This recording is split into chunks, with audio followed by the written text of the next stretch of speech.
जय Jagannath. Doubt clear with Devi's YouTube channel में आप सभी बंधुओं का हार्दिक अभिनंदन है। हम लोग सी-टेट पेपर 2 मैथ्स का तैयारी बहुत ही अच्छे ढंग से कर रहे हैं। चूँकि 21 जनवरी 2024 को सी-टेट का ऑफलाइन एग्ज़ाम होने वाला है रविवार को। इसका नोटिफिकेशन आ चुका है बहुत पहले ही और बहुत ही कम दिन बचा हुआ है। इसीलिए हम लोग सी-टेट पेपर 2 मैथमेटिक्स का तैयारी बहुत ही अच्छे ढंग से कर रहे हैं। अभी चल रहा था सिमेट्री का आज लास्ट क्लास है, ठीक है। आज बताएंगे जो प्रीवियस ईयर में सिमेट्री से संबंधित किस तरह से प्रश्न पूछा जाता है। तो एक बार दोहरा लेते हैं जो कल के क्लास में सिमेट्री में क्या पढ़े थे, तो रिकैप कर लेते हैं, आवृत्ति कर लेते हैं, दोहरा लेते हैं। क्लास नंबर 123 था कल का क्लास, पार्ट 3 सिमेट्री का पार्ट 3। इसमें हम लोग क्या पढ़े थे? इसमें पढ़े थे हम लोग सिमेट्री का दूसरा प्रकार, मतलब रोटेशनल सिमेट्री पढ़े थे, जिसको घूर्णन सममिति हिंदी में कहा जाता है। और रोटेशनल सिमेट्री कौन कौन आकृति में पढ़े थे हम? तो पहला बहुभुज में पढ़े थे, दूसरा इंग्लिश अल्फ़ाबेट में पढ़े थे। बहुभुज में पढ़े थे त्रिभुज में, चतुर्भुज में, पंचभुज में, वृत्त में, ठीक है। और इंग्लिश अल्फ़ाबेट में ये सब में पढ़े थे HINOSXZ में, यही सब में घूर्णन सममिति होता है, ठीक है। आज का जो क्लास है इसमें हम लोग क्या पढ़ेंगे? टुडे क्लास में class number 124 part number 4 symmetry का, क्लास नंबर 124 और सिमेट्री का पार्ट नंबर 4। आज अंतिम क्लास है सिमेट्री का, ठीक है। आज इसमें क्या पढ़ेंगे हम लोग? तो हम लोग पढ़ेंगे लाइन सिमेट्री और रोटेशन सिमेट्री की सूची, एक लगातार जो पढ़ाए 3 क्लास में जो पढ़ाए, अब एक साथ हम बता देंगे जो कौन सा आकृति का लाइन सिमेट्री होता है, कौन सा आकृति का घूर्णन सिमेट्री होता है, कौन सा आकृति में दोनों चीज़ होता है, लाइन सिमेट्री और रोटेशन सिमेट्री, ठीक है। तो इसकी सूची बनाएंगे और क्या बताएंगे, और एक चीज़ बताएंगे PYQ, मतलब सी-टेट के प्रीवियस ईयर में जो क्वेश्चन पूछा गया है मैथ में, उसको हम लोग आज रिवीजन कर लेंगे, तब तो पता चलेगा किस तरह से प्रश्न पूछा जाता है। और एक चीज़ अंत में, जिम्मेदारी एक बहुत ही अच्छी आदत है जो हमें कभी भी बिगड़ने नहीं देती है। किसी भी चीज़ की अगर जिम्मेदारी है सही में, तो हमें कभी बिगड़ने नहीं देती है, उस काम को करने की हमको प्रेरणा देती है। तो इसी स्लोगन के साथ आज का जो क्लास है symmetry part number 4 124 number class शुरू करते हैं। आप लोग क्लास में अंत तक बने रहिए।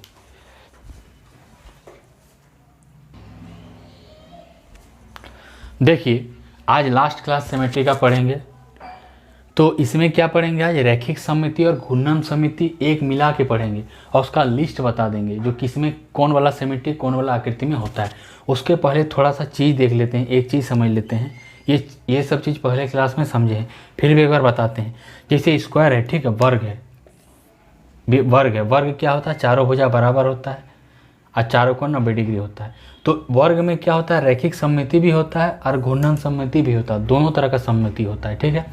तो इसका जब हम लोग रैखिक सममिति निकालते थे, कैसे निकालते थे? ये मान लीजिए वर्ग है, तो सबसे पहले ऊपर से ऐसे खींच दिए रेखा, तो इधर वाला भाग बराबर हो गया। क्यों? क्योंकि ये भी 2 है, ये भी 2 है, ये 2 का आधा 1 है, ये 2 का आधा 1 है, ये 2 का आधा 1 है, ये 2 का आधा 1 है।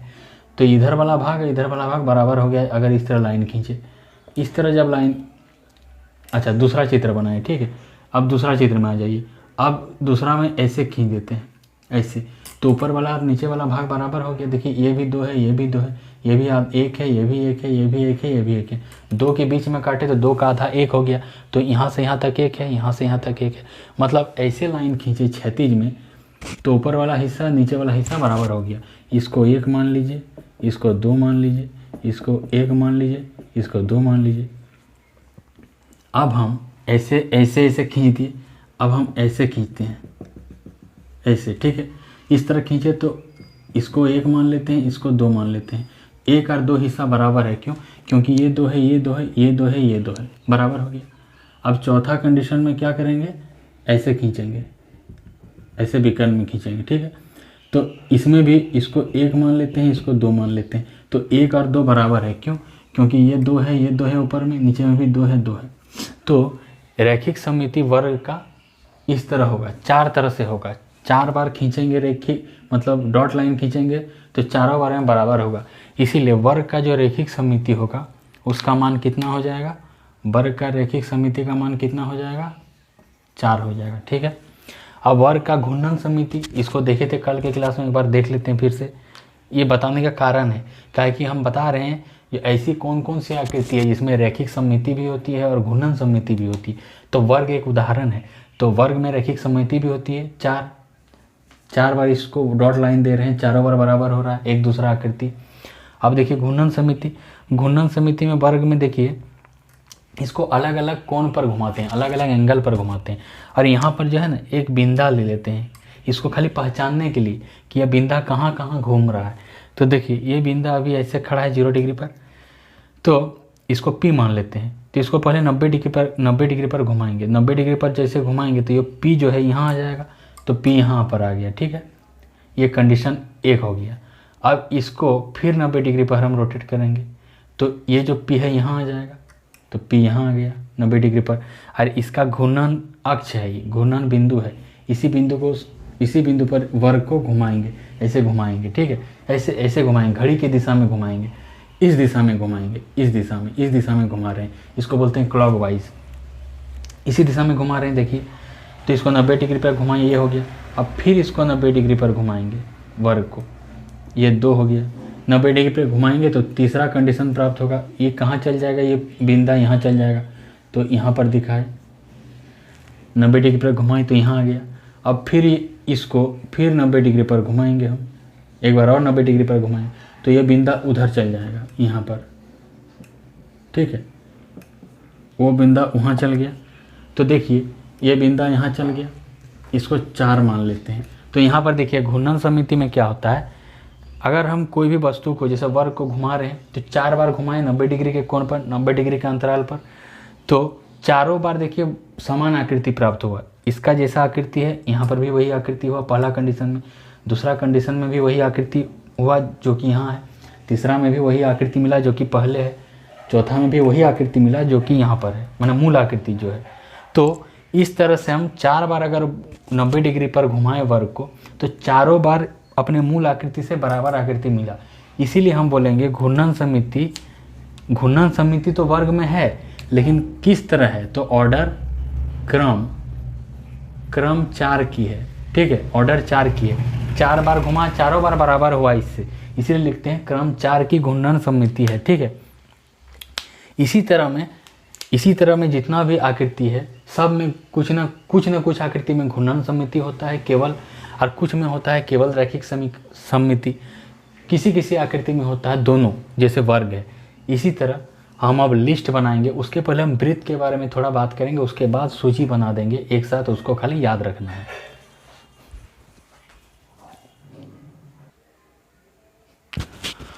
देखिए हम लोग वर्ग में देख लिए, वर्ग में रैखिक सममिति और घूर्णन सममिति दोनों होता है।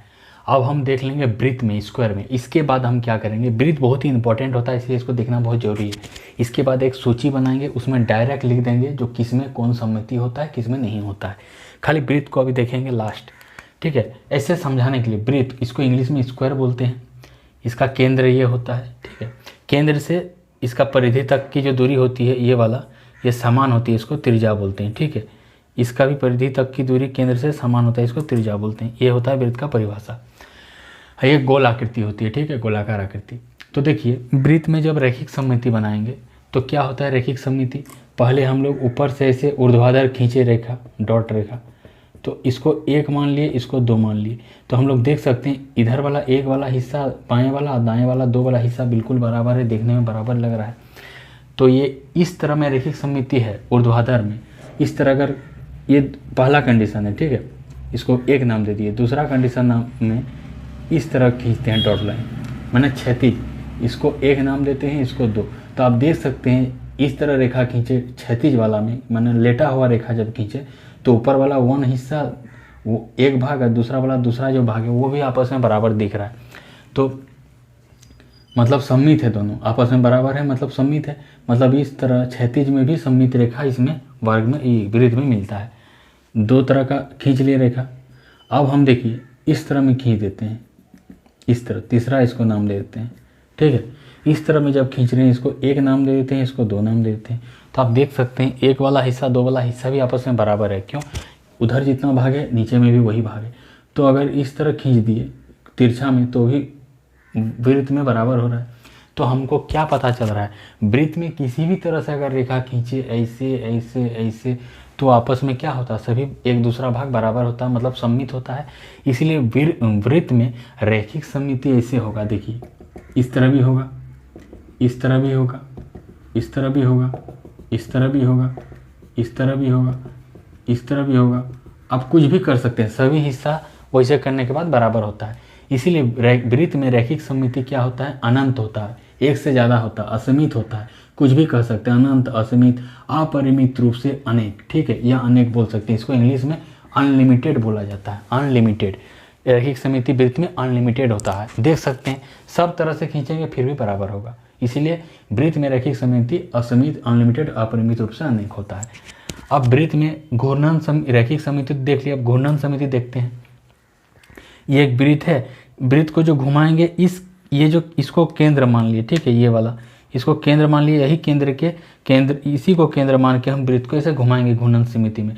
और इस बार जब घुमाएंगे हम एंटी क्लॉकवाइज घुमाएंगे, ऐसे घुमाएंगे, ऐसे ऐसे घुमाएंगे, घड़ी के विपरीत दिशा में घुमाएंगे, ठीक है। आप दोनों दिशा में घुमा के देख सकते हैं। तो एंटी क्लॉकवाइज घुमाएंगे तो देखिए थीटा जो कोण है, कोण पर ही तो घुमाते हैं हम, तो थीटा मान लीजिए 10 डिग्री पर वृत्त को घुमाएं, ये 10 डिग्री है, तो 10 डिग्री पर इस वृत्त को अगर 10 डिग्री पर घुमाएंगे तो यहाँ पर आ जाएगा, यहाँ आ जाएगा। ये मान लीजिए एक बिंदु दे दिए, बिंदु इसीलिए दिए ताकि पहचान में आए जो वृत्त कहाँ कहाँ घूम रहा है, तो ठीक है, ये बिंदु दे दिए खाली पहचान के लिए। इसको घुमाएं, ये इसका केंद्र है, तो इसको जब 10 डिग्री पर घुमाएं तो यहाँ आ गया। तो देखिए देखने में ये वृत्त और ये वृत्त, इसको एक मान लेते हैं, बराबर है। देखने में तो कोई आकार और माप में तो कोई परिवर्तन नहीं हुआ, खाली इसका बिंदु चेंज हुआ, उससे क्या मतलब है। देखने में तो ये वाला समान है, मतलब ठीक है, ठाक है। अब फिर इसको 50 डिग्री में घुमाएंगे, 50 डिग्री यहाँ पर होता है, तो 50 डिग्री में घुमाएंगे तो ये वाला बिंदु यहाँ आ जाएगा। तो यहाँ पर दूसरा कंडीशन में इसको दिखाएं तो फिर भी देखिए दूसरा में भी उसी तरह दिख रहा है जो कि यहाँ पर है, मतलब वृत्त जैसा ही दिख रहा है, ये भी सही है, ये भी सही है। अब इसको 90 डिग्री पर घुमाएंगे, 90 डिग्री यहाँ पर आ जाता है इसको केंद्र मानकर। तो 90 डिग्री पर जब घुमाएंगे, इसको तीसरा मान लेते हैं, तीसरा कंडीशन, फिर भी इस वृत्त के जैसा ही दिख रहा है, वृत्त ही दिख रहा है, मतलब ये भी सही है। फिर इसको 180 डिग्री में घुमाएंगे, 180 डिग्री यहाँ है, इसको केंद्र मानकर इसको 4 मान लेते हैं, तो 180 डिग्री पर भी घुमाएंगे तो भी वृत्त जैसा ही दिख रहा है, मतलब ये भी सही है। अब इसको 360 डिग्री में घुमाएंगे, इसको केंद्र मानकर, 360 यहाँ होता है, जैसे पहले यहाँ से शुरू किए थे, फिर यहीं आ जाए 360 डिग्री। तो 360 डिग्री पर जब शुरू करेंगे तो यहाँ आ जाएगा, तो फिर भी इसको 5 मान लेते हैं, फिर भी उसी तरह दिखता है जैसे यहाँ है। मतलब वृत्त को जब अलग अलग कोण पर घुमाते हैं तो हर स्थिति में उसी तरह का आकार मिलता है जो कि वृत्त का आकार होता है। मतलब अगर इसको ऐसे अनंत तक ले जाएंगे, इन्फिनिटी तक ले जाएंगे, तो इसी तरह इन्फिनिटी तक कोई भी कोण में अगर घुमाएंगे तो भी वृत्त जैसा ही आकृति मिलेगा। इसका मतलब ये हुआ जो वृत्त में कोई 1 2 3 4 लिमिट नहीं है, इसका अनलिमिटेड है। किसी भी कोण पर घुमाइएगा, जैसे वर्ग को 90 डिग्री पर घुमाएं, 180 डिग्री पर घुमाएं, 270 पर घुमाएं, 360 पर घुमाएं, 4 ही स्थिति में घुमाएं, तो 4 सममिति घूर्णन सममिति हुआ। लेकिन वृत्त में ऐसा नहीं है, वृत्त में देख सकते हैं इसको अनंत तक घुमाएंगे तो अनंत में भी इसी तरह का आकृति मिलेगा। इसीलिए वृत्त का जो घूर्णन सममिति होता है वो क्या होता है, अपरिमित रूप से अनेक क्रम का होता है, ठीक है, अनलिमिटेड ऑर्डर का होता है। इस चीज़ को आपको विशेष रूप से याद रखना। अब हम क्या करेंगे, एक लिस्ट बना देंगे और एक लिस्ट बनाएंगे और उस लिस्ट में डायरेक्ट हम लिख देंगे कौन सा आकृति का कौन घूर्णन कोण होता है, कौन रैखिक सममिति होता है, कौन घूर्णन सममिति होता है। आपको उसको खाली याद रखना है और उसके बाद जो सीटेट प्रीवियस ईयर में क्वेश्चन पूछा है उसको अभी आज के क्लास में प्रैक्टिस करेंगे और आई सिमेट्री का लास्ट क्लास है।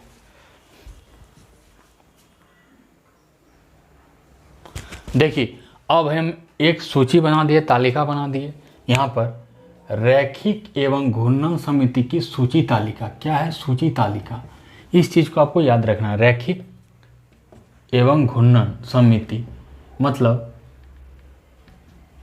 लीनियर या लाइन एंड रोटेशनल सिमेट्री की सूची तालिका, टेबल बना दिए। इस चीज़ को आपको याद रखना है, इसी से संबंधित क्वेश्चन आता है। ये वही चीज़ है जो कि हम 3 क्लास में बताए, उसको हम शॉर्ट में यहाँ पर बता रहे हैं। तो देखिए सबसे पहले हम लोग त्रिभुज में देखेंगे, ठीक है, त्रिभुज में देखेंगे तो सबसे पहला नंबर में देखिए समबाहु त्रिभुज। इसका ये होता है तीनों भुजा बराबर, तीनों कोण 60 डिग्री। तो इसमें रैखिक सममिति होती है, हाँ लिखे हैं या सही मारे हैं। इसका सममिति रेखाओं की संख्या कितना होता है, 3 होता है। आप पिछला क्लास में जाके देख सकते हैं, इसको पूरा डिटेल में बताए हैं। समबाहु त्रिभुज का घूर्णन सममिति भी होता है, इसीलिए हाँ लिखे हैं और सही दिए हैं। तो घूर्णन सममिति जो होता है कितना क्रम का होता है, तो लिखे हैं समबाहु त्रिभुज की घूर्णन सममिति का जो क्रम है वो 3 क्रम का होता है, ऑर्डर 3 का, ठीक है। तो 3 लिखे हैं यहाँ पर। उसी तरह समद्विबाहु त्रिभुज, दूसरा त्रिभुज में आइए, समद्विबाहु त्रिभुज। समद्विबाहु त्रिभुज में 2 भुजा बराबर होता है, ये 2 भुजा बराबर लिखे हैं, 4 4, ये 5 है। तो समद्विबाहु त्रिभुज में रैखिक सममिति होता है, इसीलिए हाँ दिखाए हैं और एक टिक मारे हैं। इसका रैखिक सममित रेखाओं की संख्या कितना होता है, 1 होता है। और एक चीज़ ध्यान दीजिएगा, समद्विबाहु में जब घूर्णन सममिति पूछा जाएगा तो समद्विबाहु में घूर्णन सममिति क्या होता है, नहीं होता है। क्यों नहीं होता है, ये जो आकृति है इसको 90 डिग्री पर अगर घुमाएंगे तो 90 डिग्री पर घुमाएंगे तो इधर आ जाएगा, फिर इसको नीचे करेंगे इधर आ जाएगा, फिर ऐसे आ जाएगा, लास्ट में ऐसे हो जाएगा। 360 में इसी तरह का आकृति मिलेगा। तो याद रखिएगा, दुनिया में कोई भी आकृति 360 डिग्री पर हूबहू वैसे ही दिखता है। मेरा जो आकृति है या आपका जो आकृति है 360 डिग्री मतलब इसी तरह खड़े हैं एक चक्कर घूम के, तो 360 में वही आकृति दिखेगा जो कि पहले से था। तो ये त्रिभुज खाली एक कोण पर 360 डिग्री पर खाली इस तरह आकृति में आएगा, बाद बाकी और कोई कोण में इस तरह आकृति में नहीं दिखेगा। इसलिए समद्विबाहु त्रिभुज का घूर्णन सममिति नहीं होता है। लेकिन याद रखिएगा, समद्विबाहु त्रिभुज का घूर्णन सममिति 360 डिग्री पर होता है, ऑर्डर 1 का होता है, इसीलिए उसको काउंट हम नहीं करते, वो जनरल हो गया, वो सभी के लिए होता है। दुनिया में कोई भी ऐसी आकृति है जो 360 पर सममिति तो घूर्णन सममिति उसका होता है, मतलब ऑर्डर 1 का। इसीलिए ये जो समद्विबाहु त्रिभुज है इसका ऑर्डर 1 का तो घूर्णन सममिति होगा 360 पर, बाद में कि कोई भी कोण पर नहीं होगा, इसीलिए इसका घूर्णन सममिति हम क्या लिखे हैं, नहीं लिखे हैं, ठीक है। इसीलिए यहाँ पर नहीं लिखे हैं, 0 लिख दिए हैं, ठीक है। इसी तरह आगे जितना भी आकृति है उसका हम लिखते जाएंगे, आप लोग इसको कॉपी में लिखिएगा।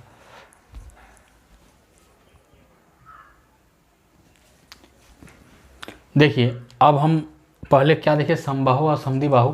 तो देखिए एक चीज़ याद रखिए, एक चीज़ इसमें बता देते हैं। समद्विबाहु त्रिभुज में जो था ना, यहाँ से हम मैंने लिखा गया, मैंने ऐसे लिखा गया, 0 लिखा गया, इसमें घूर्णन सममिति में 0 नहीं होगा, उसका 1 होगा। हम बताएं कोई भी आकृति 360 डिग्री पर अपने पहले जैसा आकृति सा दिखता है, तो कोई भी आकृति, समद्विबाहु इसके पहले हम पढ़ाए, तो समद्विबाहु में जो 0 लिखे उसको काट के यहाँ 1 कर लीजिएगा। लेकिन 1 को हम नेगलेक्ट रखते हैं खाली समझने के लिए, इसीलिए समद्विबाहु त्रिभुज का घूर्णन सममिति नहीं होता है। उस चीज़ को जो 0 अभी लिखे इसके पहले उसको 1 कर दीजिएगा, ठीक है। 0 नहीं होगा, एक क्रम होगा उसका। अब देखिए त्रिभुज में आगे बढ़ते हैं। तीसरा में विषमबाहु त्रिभुज। विषमबाहु त्रिभुज में ना इस भुजा का अलग अलग माप होगा, ये 3 है, ये 4 है, 5 है, अलग अलग भुजा का माप है। तो इसमें विषमबाहु त्रिभुज के लिए रैखिक सममिति नहीं होती, इसलिए काटे हैं यहाँ पर। और सममित रेखाओं की संख्या जब नहीं होगा तो 0 हो जाएगा। ये क्या है, 0, ये शून्य है, ठीक है। इस चीज़ को याद रखिए, शून्य। और घूर्णन सममिति हम फिर बताए, कोई भी आकृति दुनिया का और 360 डिग्री पर उसी तरह दिखेगा। तो ये जो विषमबाहु त्रिभुज है 360 डिग्री, एक कोण, मात्र एक कोण 360 पर अगर इसको घुमाएंगे तो इसी तरह दिखेगा। मतलब 360 पर ये घूर्णन सममिति है, वो तो जनरल हो गया। लेकिन अगर 360 से ज़्यादा कोण पर होता, अगर मान लीजिए 90 पर होता है, 180 पर होता, तब उसको घूर्णन सममिति में हम लोग काउंट करते। तो 360 में तो सभी आकृति को घुमाएंगे तो पहले जैसा मिलेगा, इसीलिए इसका तो घूर्णन सममिति का क्रम 1 होगा, 1 पर होगा। लेकिन घूर्णन सममिति इसका नहीं होगा, काउंट हम नहीं करेंगे। लेकिन घूर्णन सममिति का क्रम 1 होगा, इस चीज़ को आपको याद रखना है, ठीक है। यहाँ पर नहीं होगा, लेकिन इसका जो क्रम है वो 1 होगा। क्यों? क्योंकि दुनिया में कोई भी आकृति का 360 डिग्री पर अगर घुमाएंगे तो उसी के जैसा दिखेगा। तो इसको 360 डिग्री पर घुमाएंगे तो उसी तरह दिखेगा। तो इसीलिए हम लिखेंगे घूर्णन सममिति का जो क्रम है 1 होगा, लेकिन फिर भी उसको हम घूर्णन सममिति नहीं बोलेंगे, ठीक है। चौथा, समकोण त्रिभुज। समकोण त्रिभुज के लिए देख लेते हैं। ये 3, 4, 5 का समकोण त्रिभुज है, 90 डिग्री है। तो समकोण त्रिभुज में भी रैखिक सममिति नहीं होती, इसलिए काट दिए हैं। जब नहीं होती है तो इसका मतलब क्या होगा, 0 हो गया, 0 दे दिए हैं। उसी तरह से समकोण त्रिभुज में बोलेगा घूर्णन सममिति। समकोण त्रिभुज में घूर्णन सममिति ऑर्डर 1 का होता है, वो तो जनरल हो गया दुनिया, क्योंकि बताया अभी हम, दुनिया में कोई भी आकृति को अगर 360 डिग्री पर घुमाएंगे तो उसी तरह आकृति मिलेगा जो कि पहले वाला आकृति था। तो इसको 360 पर घुमाएंगे तो इसी तरह आकृति तो मिलेगा, मतलब ऑर्डर 1 का तो मिला। लेकिन फिर भी हम इसको घूर्णन सममिति नहीं काउंट करेंगे। क्यों नहीं काउंट करेंगे? क्योंकि एक जनरल नियम है, सभी आकृति में 360 डिग्री पे होता है। लेकिन अगर ये 180 में अगर इसी तरह दिखता, 90 में दिखता, तो उसको हम बोलते हैं सही में घूर्णन सममिति है 2 या 3 ऑर्डर का, ठीक है। तो लेकिन यहाँ पर एक ऑर्डर में है, ये तो जनरल हो गया, इसीलिए इसको काउंट हम नहीं करेंगे।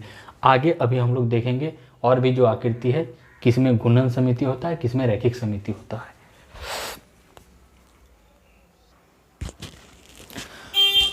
देखिए अब जो है ना समद्विबाहु समकोण त्रिभुज, अब देखेंगे पांचवा में देखेंगे। 4 तक देख लीजिए समकोण त्रिभुज में, अब 5 से स्टार्ट करेंगे देखना। समद्विबाहु समकोण त्रिभुज, तो समद्विबाहु समकोण त्रिभुज मतलब क्या है, 2 भुजा इसका बराबर ले लेंगे और एक समकोण, तो इसको हम लोग समद्विबाहु समकोण त्रिभुज कहते हैं।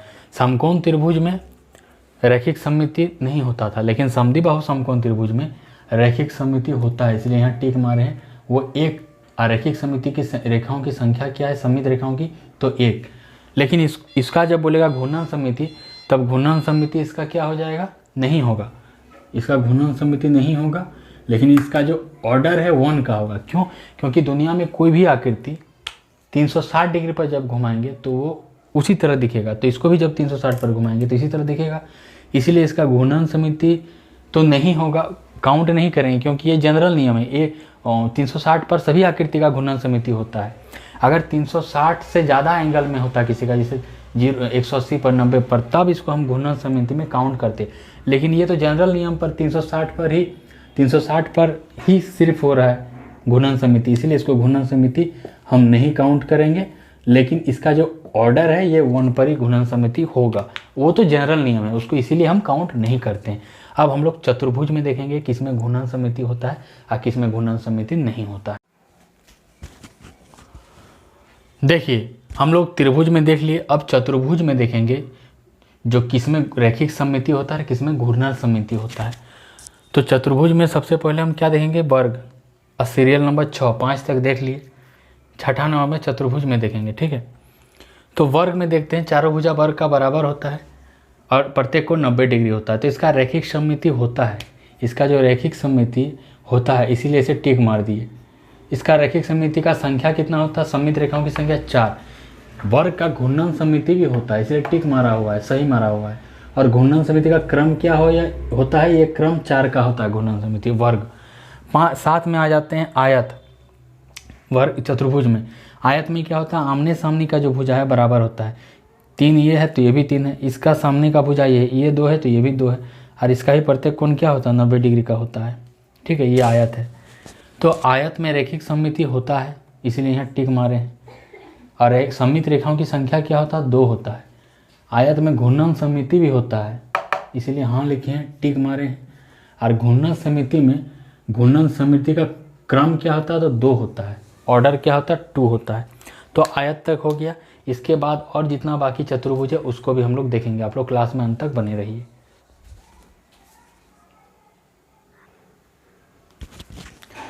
अब देखिए चतुर्भुज में आगे बढ़ते हैं, 7वां नंबर सम चतुर्भुज देखते हैं, रोम्बस जिसको इंग्लिश में कहते हैं। सम चतुर्भुज का इस तरह फिगर होता है, आप इस तरह भी बना सकते हैं लेटा के, चारों भुजा इसका बराबर होता है, ठीक है। तो इसमें क्या है, रैखिक सममिति क्या होता है, इसीलिए हाँ लिखे हैं, इसको इसीलिए टिक मार सकते हैं, ठीक है, सही मार सकते हैं समझने के लिए। सममित रेखाओं की संख्या क्या होता है, 2 होता है। सम चतुर्भुज में घूर्णन सममिति होता है, इसलिए टिक मारा हुआ है, सही का निशान। और सम चतुर्भुज में घूर्णन सममिति का क्रम क्या होता है, तो 2 कोटि, इसका क्रम क्या होता है, 2 होता है, 2 का ऑर्डर 2 होता है, ठीक है। पतंग आ जाते हैं 8 नंबर में, काइट जिसको इंग्लिश में कहते हैं। तो इसका फिगर कुछ इस तरह होता है। इसमें क्या होता है, ये वाला जो भुजा है, ये वाला भुजा बराबर होता है, और ये वाला भुजा बराबर होता है, और ये सामने का कोण बराबर होता है।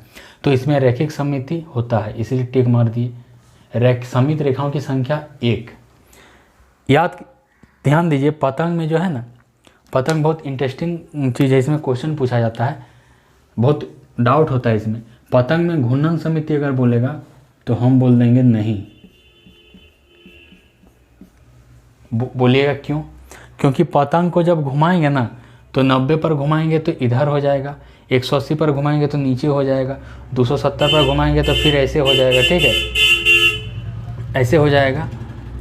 इसीलिए पतंग में खाली 360 डिग्री पर अपने जैसा दिखेगा। 360 डिग्री कोण पर जब घुमाएंगे तो इसी रूप का दिखेगा। इसीलिए पतंग में घूर्णन सममिति नहीं होता है। लेकिन ऑर्डर जो है आपका, ऑर्डर क्रम या ऑर्डर एक का तो होता ही है, वो तो जनरल है।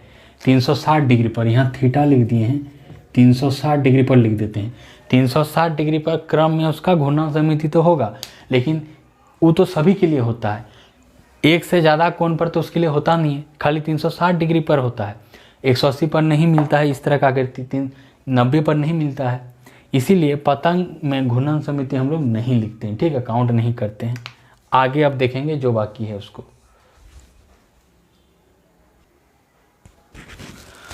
देखिए अब जो है ना, आगे बढ़ेंगे हम 9वां नंबर में समांतर चतुर्भुज में देखेंगे घूर्णन सममिति और रैखिक सममिति। तो समांतर चतुर्भुज का किसे कहते हैं? तो इसका जो एक जोड़ी भुजा समांतर होगा, बराबर होगा। तो ये वाला भुजा और ये वाला भुजा बराबर और समांतर है, ये वाला भुजा और ये वाला भुजा बराबर और समांतर है। तो इसमें रैखिक सममिति नहीं होता, इसलिए काट दिए हैं। जब नहीं होता तो 0 होगा, शून्य, एक भी नहीं। समांतर चतुर्भुज में घूर्णन सममिति होता है, ठीक है, घुमाएंगे तो इसको सममिति मिलेगा, तो होता है। तो घूर्णन सममिति का क्रम क्या है? तो ऑर्डर 2 है। क्रम क्या है इसका? ऑर्डर 2 है, ठीक है, इस चीज़ को याद रखना है। 10 नंबर में समलम चतुर्भुज, बहुत ही ध्यान देना है, स्पेशल चीज़ है ये सब। समलम चतुर्भुज, नॉर्मल समलम चतुर्भुज अगर लेते हैं, नॉर्मल समलम चतुर्भुज का मतलब क्या है? समलम चतुर्भुज किसे कहते हैं? ये वाला भुजा, एक जोड़ा जो भुजा है, ये क्या होगा इसका? समांतर होगा। तो देखिए AD और BC समांतर लिखे हम, समांतर के इसीलिए इस तरह दिखाएं। और ये जो है आपका CD और AB बराबर नहीं हुआ है, नहीं लिखे। तो इस तरह का समलम चतुर्भुज हम लिए हैं, जो कि समांतर तो होगा, समलम तभी होगा जब एक जोड़ा भुजा उसका समांतर होगा, लेकिन ये जो बाद बाकी जो उसका भुजा है वो बराबर आपस में नहीं है। ये देखिए बड़ा है, ये छोटा है। तो उस हिसाब से जनरल समलम चतुर्भुज में, जिसमें भुजा बराबर नहीं होता है, उसमें रैखिक सममिति नहीं होती, ठीक है। क्यों? क्योंकि इस तरह काट देंगे तो इधर वाला बड़ा हो जाएगा, इधर वाला छोटा हो जाएगा। ऐसे काटेंगे फिर भी ऊपर वाला छोटा हो जाएगा, नीचे वाला बड़ा हो जाएगा। इसलिए जनरल समलम चतुर्भुज में, जिसमें भुजा बराबर नहीं होता है, रैखिक सममिति नहीं होता है। और सममिति रेखाओं की संख्या 0, जब नहीं होगा तो 0 हो जाएगा। लेकिन समलम चतुर्भुज में घूर्णन सममिति भी नहीं होता है। लेकिन फिर से हम बोलते हैं, दुनिया में ऐसी कोई भी आकृति 360 डिग्री पर जब घुमाएंगे तो पहला वाला आकृति जैसे ही मिलेगा। तो इस आकृति को भी 360 डिग्री पर जब घुमाएंगे, इसको कोण मानकर, इसको बिंदु मानकर, तो इसी तरह तो मिलेगा। वो तो जनरल नियम है, सभी के लिए होता है। लेकिन क्या वो 180 में इसी तरह दिखेगा? नहीं दिखेगा। 90 में दिखेगा? नहीं दिखेगा। 270 में इस तरह दिखेगा? नहीं दिखेगा। इसीलिए ऑर्डर 1 में तो ये घूर्णन 360 डिग्री कोण पर तो ये घूर्णन इसका होगा, घूर्णन सममिति होगा, इसलिए ऑर्डर 1 लिखे हैं। एक बार मिलता है इसलिए एक लिखे हैं यहाँ पर, ऑर्डर 1। लेकिन इसको घूर्णन सममिति हम लोग नहीं बोलेंगे। क्यों नहीं बोलेंगे? क्योंकि और ये जो है समलम, बाकी कोणों पर इस तरह आकृति नहीं मिलता। जैसे 90 हुआ, 180 हुआ, 260 हुआ, 270 हुआ, उस सब में नहीं मिलेगा, सिर्फ 360 में मिलेगा। इसीलिए इसको समलम को हम लोग घूर्णन समिति में काउंट नहीं करते हैं, ठीक है। अब आगे बढ़ेंगे, जो बचा हुआ उसमें हम लोग इसको देखते रहेंगे।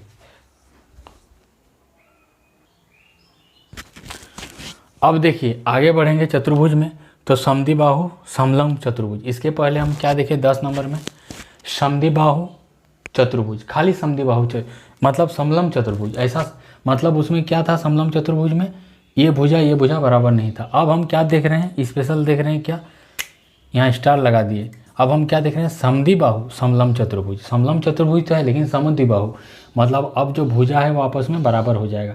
हाँ, समलम में ये वाला भुजा एक जोड़ा भुजा समांतर होता है, तो AB और CD समांतर मान लिए, तो ये वाला भुजा बराबर होगा। क्यों? क्योंकि हम लोग अब लिए हैं समद्विबाहु समलम चतुर्भुज, तो AD और BC बराबर है, AD BC बराबर है, ठीक है।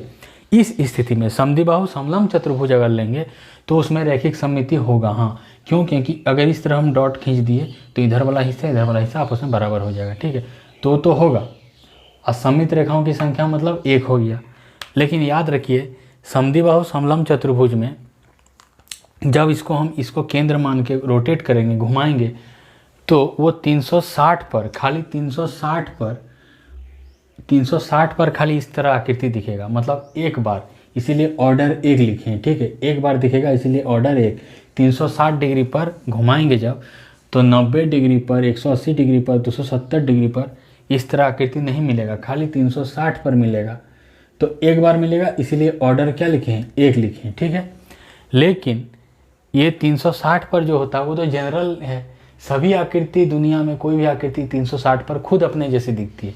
तो समलम भी दिख रहा है, लेकिन बाद बाकी कोई भी कोण में तो इस तरह दिख नहीं रहा, इसीलिए हम लोग समलम के लिए बोलेंगे ये घूर्णन सममिति नहीं है, ठीक है।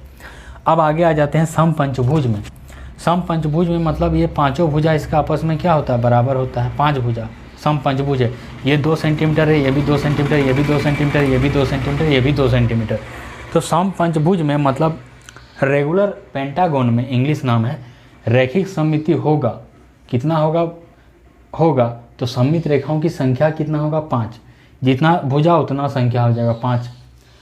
घूर्णन सममिति होगा क्या, समपंचभुज में बिल्कुल होगा, इसीलिए टिक लगा है सही का निशान। तो घूर्णन सममिति का क्रम क्या होगा समपंचभुज में, तो 5 क्रम होगा, ऑर्डर क्या हो जाएगा 5। इसको कैसे निकालते हैं हम, अरे कितना डिग्री पर हर बार बराबर होगा, हर 72 डिग्री पर घुमाएंगे समपंचभुज को तो अपने ही जैसा दिखेगा, ठीक है। समपंचभुज इसको कैसे निकालेंगे, बीच का जो एंगल है 360 डिग्री होता है, उसको हम क्रम से भाग देते हैं 5 से, तो 360 को 5 से भाग देंगे तो 72 हो जाएगा। मतलब इसको 72 बार, मतलब 72 डिग्री में 5 बार घुमाएंगे तो 5 बार इसी के जैसा आकृति मिलेगा, इसीलिए उसका जो घूर्णन सममिति का क्रम हो गया वो टोटल 5 हो गया, ठीक है। अब आगे देखेंगे जो बाकी आकृति बचा हुआ है। अब देखिए आगे बढ़ेंगे, लेकिन एक चीज़ ध्यान दीजिएगा, हम इसके पहले क्या लिखे थे, यहाँ चतुर्भुज लिखे थे, तो चतुर्भुज भी एक बहुभुज है, तो चतुर्भुज के नीचे हम क्या लिख दिए थे 12 नंबर में, समपंचभुज। तो चतुर्भुज के अंदर पंचभुज नहीं आता, वो सम बहुभुज आता है, बहुभुज तो है लेकिन 5 से 4 से ज़्यादा भुजा में आता है, क्योंकि पंचभुज है 5 भुजा, तो चतुर्भुज में खाली उसके पहले तक होगा। लेकिन जब 12 नंबर देखिएगा वो पंचभुज है, मतलब वो 4 भुजा से ज़्यादा है, तो वो चतुर्भुज उसको नहीं मान लीजिएगा, बहुभुज तो है लेकिन 4 भुजा से ज़्यादा है। अब 13 नंबर में आते हैं सम षटभुज, पंचभुज तक देख लिया, अब 13 नंबर में सम षटभुज या सम षष्ठभुज, इरेगुलर हेक्सागोन, मतलब ऐसा बहुभुज जिसमें 6 भुजा आपस में बराबर होगा, 6 भुजा आपस में बराबर है, ठीक है। तो 2 सेंटीमीटर माने तो सारा भुजा 2 सेंटीमीटर है, तो इसमें रैखिक समीकरण होगा, सममिति होगा, इसलिए टिक मारा हुआ है। सममित रेखाओं की संख्या कितना होगा, 6 होगा। फिर से सम षटभुज या षष्ठभुज में घूर्णन सममिति तो होगा, इसलिए टिक मारा हुआ। घूर्णन सममिति क्रम कितना होगा, 6 होगा। इसको समझ लेते हैं कैसे, ये जो है ना यहाँ पर बीच में अगर इसको ऐसे घुमाएंगे केंद्र मानकर तो 360 होगा, इसका पूरा ये कोण 360 होगा। तो थीटा जब निकालेंगे 360 बटा क्रम, इसका जो कितना भुजा है टोटल 6 भुजा है, 6 से भाग दे देंगे तो कितना आया 60 आया, मतलब ये थीटा आ जाएगा 60 डिग्री। तो थीटा 60 डिग्री आ गया, तो इस सम षटभुज को, षष्ठभुज को 60 डिग्री पर अगर बार बार घुमाएंगे, 6 बार घुमाएंगे तो 6 बार इसी तरह का आकृति मिलेगा, इसीलिए इसका ऑर्डर कितना हो गया, 6 हो गया, ठीक है। इस चीज़ को आपको ध्यान देना है। फिर 14 नंबर में आ जाते हैं सम अष्टभुज, सम सप्तभुज का भी निकाल सकते हैं, एकदम ऐसे ही होगा। सम अष्टभुज, इसको रेगुलर ऑक्टागोन कहा जाता है। इसमें क्या होता है, 8 भुजा होता है जो कि आपस में बराबर होती है, ठीक है। ऑक्टागोन ऐसा भी होता है जो कि आपस में बराबर नहीं होता, लेकिन अभी हम सममित, घूर्णन सममिति और रैखिक सममिति निकाल रहे हैं, इसलिए सब सम वाला ले रहे हैं, रेगुलर वाला ले रहे हैं। तो सम अष्टभुज मतलब इसकी 8 भुजा तो होगी, लेकिन 8 भुजाएं बराबर है, तो इसमें रैखिक सममिति तो होगा, कितना होगा 8 होगा। लेकिन इसका जब बोला जाएगा घूर्णन सममिति, इसका घूर्णन सममिति भी होगा। इसको केंद्र मानकर अगर इसको घुमाएंगे हम तो 45 डिग्री पर घुमाएंगे, वो कैसे निकालेंगे देख लेते हैं। थीटा, इसका ये कोण कितना बनेगा, पूर्ण कोण 360 डिग्री, तो 360 डिग्री लिख लिए ऊपर में। टोटल भुजा कितना है 8 से भाग दे दिए तो कितना बार में गया, 45 बार में गया, तो थीटा आ गया 45। मतलब इसको 45 डिग्री कोण पर 8 बार घुमाएंगे तो 8 बार इसी तरह का आकृति मिलेगा, इसलिए इसका कोटि कितना आ गया, 8 आ गया, ठीक है। तो सम अष्टभुज में भी रैखिक सममिति होता है और घूर्णन सममिति होता है। इसके बाद जो आकृति बचा है उसमें हम लोग देखेंगे, आप लोग चैनल में बने रहिए। अब देखिए आगे बढ़ेंगे, लास्ट है 15 नंबर वृत्त, सर्किल। ये सब तो पढ़ लिए, लेकिन एक टेबल में आपको हम बता दिए, इसको आप कॉपी में नोट कर लीजिएगा। वृत्त में देखेंगे तो वृत्त वृत्त, ये मान लीजिए वृत्त में क्या होता है, ये त्रिज्या होता है, ये केंद्र होता है और ये इसका परिधि होता है चारों तरफ, ठीक है। तो इसमें रैखिक सममिति होता है, कितना होता है, अनंत होता है, अपरिमित होता है, अनेक होता है, अनलिमिटेड होता है, जो भी बोलिएगा, एक दो नहीं होता, इसका फिक्स नहीं है, अनंत होता है, इन्फिनिटी होता है, अपरिमित होता है, अनलिमिटेड होता है, कुछ भी बोल सकते हैं। वृत्त का घूर्णन सममिति होता है क्या, बिल्कुल होता है, हाँ। कितना होता है, तो बताए वृत्त को किसी भी कोण पर घुमाइएगा तो इसी तरह दिखेगा, मतलब अनंत तक। अपरिमित रूप से अनेक क्रम, अपरिमित रूप से अनेक क्रम का होता है ये घूर्णन सममिति। इसको इंग्लिश में अनलिमिटेड भी बोल सकते हैं, अनलिमिटेड ऑर्डर का। कितना होता है, अनलिमिटेड ऑर्डर का, ठीक है। उसी तरह अर्धवृत्त मतलब सेमी सर्कल, इसका आधा, वृत्त का आधा, इसमें देख लेते हैं। इसका जो रैखिक सममिति होगा, अगर इस तरह अगर इस बिंदा देंगे तो इसको 1 मान लेते हैं, इसको 2 मान लेते हैं। तो रैखिक सममिति इस तरह अगर खींचेंगे तो इसका इधर वाला हिस्सा बराबर है, तो इसलिए रैखिक सममिति होगा, कितना होगा, एक ही रेखा खींच रहे हैं तो बराबर हो रहा है। और किसी भी तरह खींचेंगे, ऐसे खींचेंगे तो बराबर नहीं होगा, ऊपर नीचे बराबर नहीं होगा, क्योंकि ऊपर गोल है और नीचे रेखा है। खाली इस तरह खींचने पर इधर वाला हिस्सा है, उधर वाला हिस्सा बराबर होगा। इसीलिए रैखिक सममिति का संख्या इसमें क्या हो गया, 1 हो गया। लेकिन घूर्णन सममिति जब इसमें बोलेंगे, इसमें अगर घूर्णन सममिति बोलेंगे तो इसका घूर्णन सममिति क्या होगा, नहीं होगा। नहीं होगा, क्यों नहीं होगा बताते हैं। बताए दुनिया में कोई भी आकृति को अगर हम घुमाएंगे, इसको मान लीजिए, इसको केंद्र मानकर घुमाएंगे तो ये एक ही एंगल पर फिर इसी तरह दिखेगा। कौन एंगल पर दिखेगा, ओनली 360 डिग्री पर। इसीलिए एक बार दिखेगा, इसीलिए ऑर्डर 1 हो गया, ठीक है। इसीलिए ऑर्डर 1 हो गया, क्रम 1 हो गया। तो ये तो दुनिया में कोई भी आकृति 360 डिग्री पर खुद अपने जैसा दिखता है, तो ये तो कोई नया बात नहीं है। लेकिन अगर ये 90 डिग्री, 180 डिग्री और 270 डिग्री पर भी इसी तरह दिखाई देता तो हम बोलते जो अर्धवृत्त का घूर्णन सममिति है। लेकिन ये सिर्फ 360 डिग्री पर एक बार इस तरह दिखता है अपने जैसा, ऑर्डर 1 लिखें, इसीलिए इसको घूर्णन सममिति में हम लोग काउंट नहीं करते हैं। क्यों, बाद बाकी ये थीटा में, ये बाद बाकी 90, 180, 270 में ये वाला चित्र अपने जैसा नहीं दिखता है, खाली 360 में दिखता है। इसीलिए अर्धवृत्त का भी घूर्णन सममिति नहीं होता है, ठीक है। अब हम लोग इंग्लिश अल्फ़ाबेट में जो है उसमें देख लेंगे, एक साथ देख लेंगे, उसके बाद प्रैक्टिस करेंगे जो कि प्रीवियस ईयर में क्वेश्चन पूछा गया था। अब देखिए इंग्लिश पहले हम लोग बहुभुज में देख लिए रैखिक सममिति और घूर्णन सममिति, अब अल्फ़ाबेट में देख लेंगे। अल्फ़ाबेट में देख लेते हैं, ये सब पहले पढ़ा दिए हैं, खाली शॉर्ट में बता देते हैं। अल्फ़ाबेट में ए में जो होता है, ए में रैखिक सममिति होता है, 1 होता है, सममिति रेखाओं की संख्या 1 होता है। लेकिन ए में घूर्णन सममिति नहीं होता है। लेकिन एक चीज़, ए बोले दुनिया में कोई भी आकृति को अगर घुमाएंगे, 360 डिग्री पर घुमाएंगे तो वो पहले जैसा ही आकृति में दिखेगा। तो ए को भी जब 360 पर घुमाएंगे तो ए के जैसा ही आकृति प्राप्त होगा। तो मतलब एक बार प्राप्त हुआ, इसलिए ऑर्डर 1, क्रम 1। लेकिन बाद बाकी जो थीटा है, जैसे 90 डिग्री, 180 डिग्री, 270 डिग्री, ये सब एंगल पर ए के जैसा नहीं दिखेगा। इसीलिए हम बोलेंगे ए का घूर्णन सममिति नहीं है। ये तो जनरल नियम हो गया, ये सभी आकृति में 360 डिग्री पर अपने ही जैसा दिखता है। लेकिन इसको हम लोग को नहीं, इसको काउंट करना है, इसको नहीं जोड़ना है। अगर ए को अगर घुमाने पर 90 डिग्री पर भी इसी तरह दिखता, 180 डिग्री पर घुमाते तो भी इसी तरह दिखता, 270 पर घुमाते तो भी ए अगर इस तरह दिखता, तो हम कहते हैं जो ए का घूर्णन सममिति है। लेकिन ए सिर्फ 360 डिग्री में इस तरह दिखता है अपने जैसा, इसीलिए बोलेंगे ए का घूर्णन सममिति नहीं है। लेकिन क्रम इसका 1 पर होता है, ये जनरल नियम है। लेकिन अगर 360 से ज़्यादा होता, 90, 180, 270, तो हम बोलते घूर्णन सममिति है। इसीलिए हम बोलेंगे अभी घूर्णन सममिति नहीं है। क्यों, क्योंकि ये खाली 360 पर ही अपने जैसा दिखता है, ठीक है। और बाद बाकी कोई भी एंगल पर अपने जैसा ए नहीं दिखता है। यही नियम हर जगह भी लागू होगा। बी का भी रैखिक सममिति होता है, इसीलिए यहाँ पर टिक लगा दिए।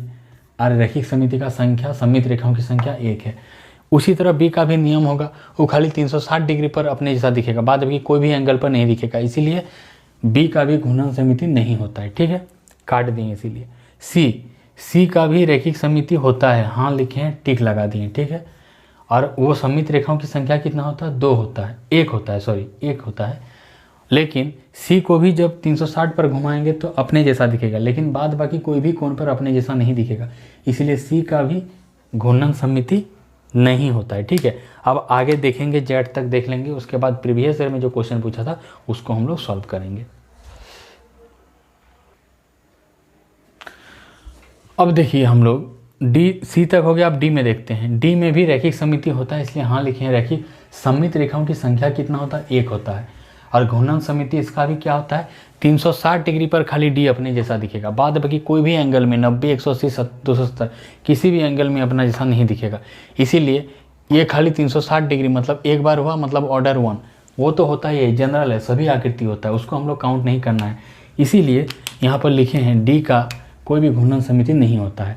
ई में आ जाइए, ई में रैखिक सममिति होता है, सममित रेखाओं की संख्या 1 होता है। फिर उसी तरह ई में भी घूर्णन सममिति नहीं होगा, खाली 360 पर अपने जैसा दिखेगा, तो उसको तो लेना नहीं है, वो सभी आकृति में होता है। तो इसीलिए ई का भी घूर्णन सममिति नहीं होता है, इसलिए इसको काट दिए हैं।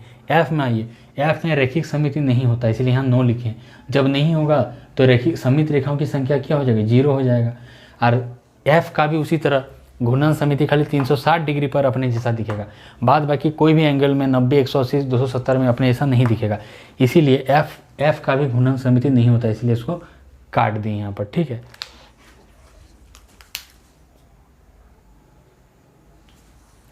देखिए यहाँ पर जो है, अब जी से देखते हैं। जी का क्या होता है? रैखिक सममिति नहीं होता है, इसीलिए काटे हैं। जब नहीं होता तो 0 होगा सममित रेखाओं की संख्या। जी का घूर्णन सममिति 360 डिग्री पर तो जी अपने जैसा दिखेगा, 360 पर घुमाएंगे तो अपने जैसा दिखेगा, लेकिन वो तो जनरल नियम हो गया, सभी आकृति 360 पर अपने जैसा दिखता है, लेकिन बाद बाकी एंगल 90, 180, 270 पर अपने जैसा नहीं दिखेगा। इसीलिए बोलेंगे जी का घूर्णन सममिति नहीं है। ठीक है, एच देखिए, एच में यहाँ स्टार लगाए हैं, मतलब एच का घूर्णन सममिति भी होता है, रैखिक सममिति भी होता है। तो एच का रैखिक सममिति होता है, इसलिए टिक लगाए हैं। सममित रेखाओं की संख्या कितना होता है? 2। एच का घूर्णन सममिति होता है, इसलिए टिक लगाए हैं। एच का घूर्णन सममिति का संख्या कितना होता है? ऑर्डर कितना होता है? 2, क्रम 2 का घूर्णन सममिति होता है। ठीक है, आई में भी 2 गो होता है, मतलब रैखिक भी होता है और घूर्णन भी होता है। तो आई का रैखिक सममिति होता है, इसलिए टिक लगाए हैं।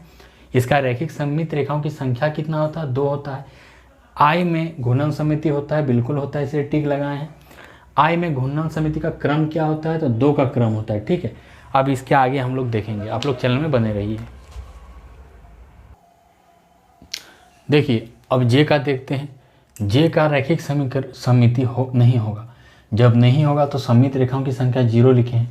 जे का फिर घूर्णन सममिति भी नहीं होगा, लेकिन याद कीजिए जे को फिर से वही चीज़, आप 360 पर जब घुमाएंगे तो जे अपने जैसा ही दिखेगा, लेकिन वो तो जनरल हो गया, सभी आकृति 360 पर खुद के जैसा दिखती है, अपने जैसा दिखता है।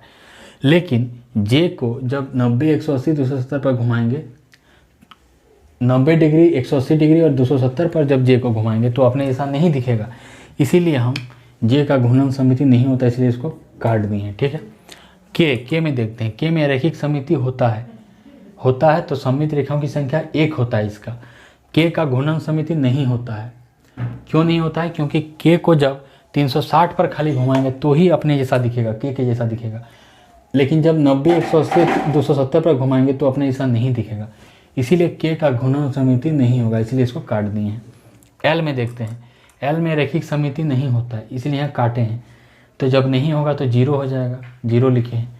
एल का घूर्णन सममिति नहीं होता है, लेकिन एल को जब 360 पर घुमाएंगे तो अपने जैसा दिखेगा, लेकिन 90 डिग्री, 180 डिग्री, 270 डिग्री पर जब एल को घुमाएंगे तो अपने जैसा नहीं दिखेगा, इसीलिए एल का घूर्णन सममिति नहीं होता है। इसके आगे का जो बचा है उसको भी हम लोग देखेंगे। अब देखिए एम में देखते हैं। एम में रैखिक सममिति होता है, कितना होता है? सममित रेखाओं की संख्या 1। एम में घूर्णन सममिति नहीं होता है। क्यों नहीं होता है?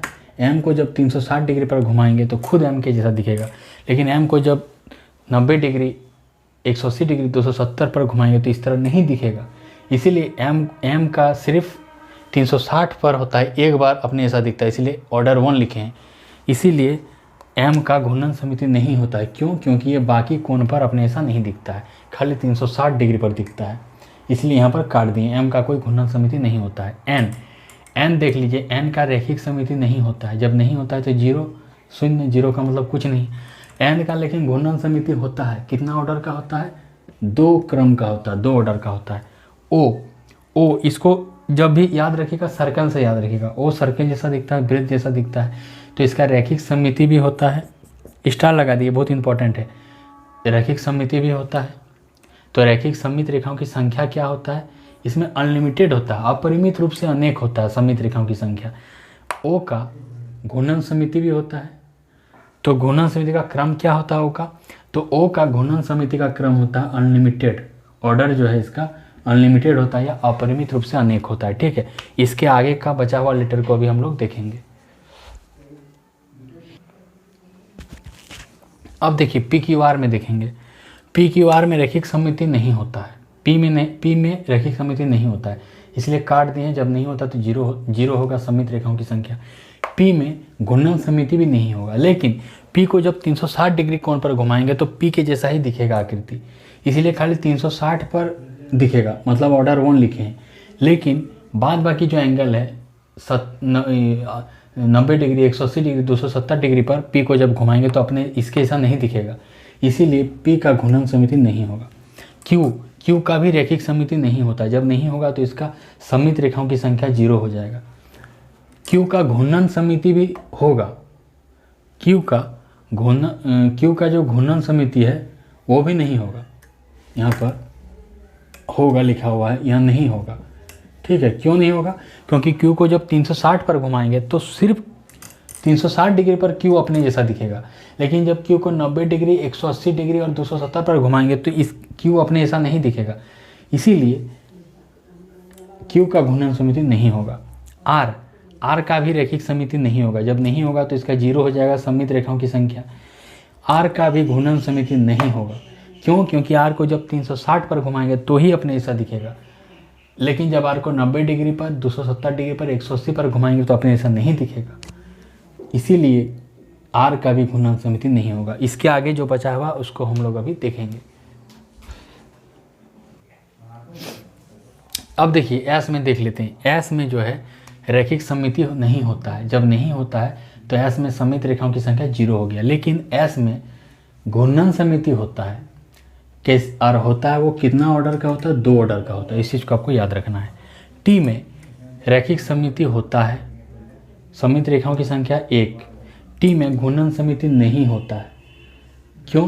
क्योंकि टी को जब 360 डिग्री कोण पर घुमाएंगे तो टी इसी तरह दिखेगा, खाली एक एंगल पर 360 पर, लेकिन जब टी को 90 डिग्री, 180 डिग्री, 270 पर घुमाएंगे तो टी अपने ऐसा नहीं दिखेगा, इसीलिए टी का घूर्णन समिति नहीं होगा। यू का रैखिक समिति होता है। रैखिक समिति होता है, कितना होता है? सममित रेखाओं की संख्या 1 होता है। यू का घूर्णन समिति नहीं होता है। क्यों? क्योंकि जब यू को 360 डिग्री पर घुमाएंगे तो खुद अपने जैसा दिखेगा, लेकिन 90, 180, 270 डिग्री पर यू अपने जैसा नहीं दिखेगा, इसीलिए यू का घूर्णन समिति नहीं होगा। इसके बाद जो बचा हुआ है लेटर उसको अभी हम लोग देखेंगे। अब देखिए भी का देखते हैं, लेटर भी का रैखिक समिति होता है। सममित रेखाओं की संख्या 1 होता है। भी का घूर्णन समिति नहीं होता है। क्यों? क्योंकि जब भी को हम 360 डिग्री पर घुमाएंगे तो सिर्फ भी अपने ऐसा दिखेगा, थीटा 360 डिग्री पर। बाद बाकी जब भी को हम 90, 180, 270 डिग्री पर घुमाएंगे तो भी अपने ऐसा नहीं दिखेगा, इसीलिए भी का सममित घूर्णन समिति नहीं होता है, ठीक है। लेकिन इसका जो ऑर्डर है भी का वो 1 पर, इसका ऑर्डर 1 पर ये अपने ऐसा दिखेगा, लेकिन वो तो जनरल नियम है, बाद बाकी कोण पर ये अपने ऐसा नहीं दिखेगा, इसीलिए भी का घूर्णन समिति नहीं है। डब्लू का रैखिक समिति है, सममित रेखाओं की संख्या 1। डब्लू का घूर्णन समिति नहीं है। क्यों नहीं है? डब्लू को जब हम 360 डिग्री पर घुमाएंगे तो खुद अपने ऐसा दिखेगा, लेकिन जब 90, 180, 270 पर घुमाएंगे तो अपने ऐसा नहीं दिखेगा। तो 360 पर दिख रहा है, खाली एक बार अपने ऐसा दिख रहा है, इसलिए ऑर्डर 1, लेकिन ये बाद बाकी एंगल पर नहीं दिख रहा है ना, इसीलिए इसका घूर्णन समिति नहीं होता है, नहीं माना जाता है।